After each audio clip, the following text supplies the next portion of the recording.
তরমুজের মকটেল। কলকাতা যেহেতু ফাটিয়ে গরম হয়, 40 থেকে 42 ডিগ্রি গরম চলে যায়, তার জন্য আমি একটা শরবতের রেসিপি শেয়ার করছি। তো শরবত বলতে পারো, মকটেল বলতে পারো, যেটা খুশি।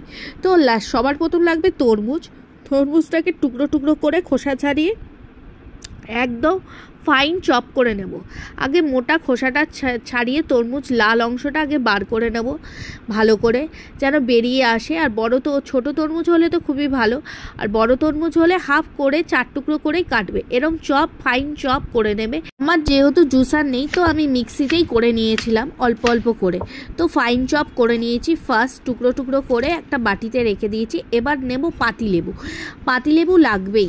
তো পাতিলেবু একদম যত পারো ফাইন চপ করে কুচি কুচি করে নেবে।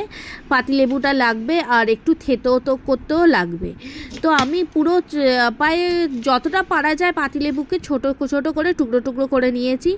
পাতিলেবু আর লাগছে তোমার হচ্ছে পুদিনা পাতা গার্নিশিং, প্লাস তোমার মকটেলটার নিচে লেবু আর পুদিনা পাতা থেতো করার জন্য লাগবে।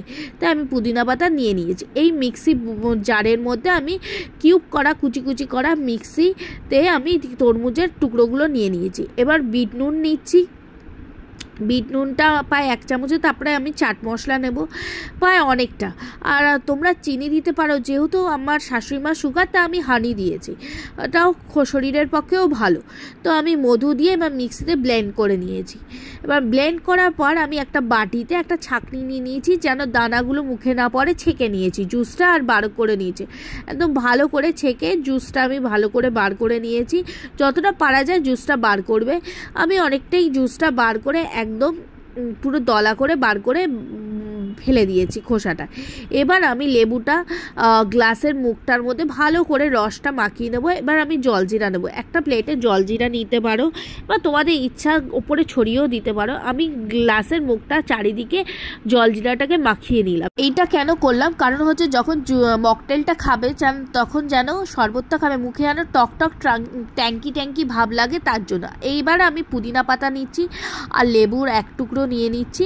এবার চাট মশলা নিচ্ছি, দুটোই যাবে, তোমার জলজিরাও হবে, চাট। এবার আমি বেলনির সাহায্যে আমি ভালো করে থেতো করে নিচ্ছি পুদিনা পাতা আর লেবুটা। থেতো করে আমি এবার তরমুজের রসটা যেটা বার করেছি সেটা হাফের বেশি দিয়ে দিচ্ছি। দেওয়ার পর এবার ঘরে যদি স্প্রাইট থাকে দিতে পারো। আমি স্প্রাইট দিয়েছি, তোমরা বরফ দিতে পারো। তোমাদের কেমন লাগলো অবশ্যই জানিও, আর ভালো লাগলে অবশ্যই লাইক করো আর সাবস্ক্রাইব করো।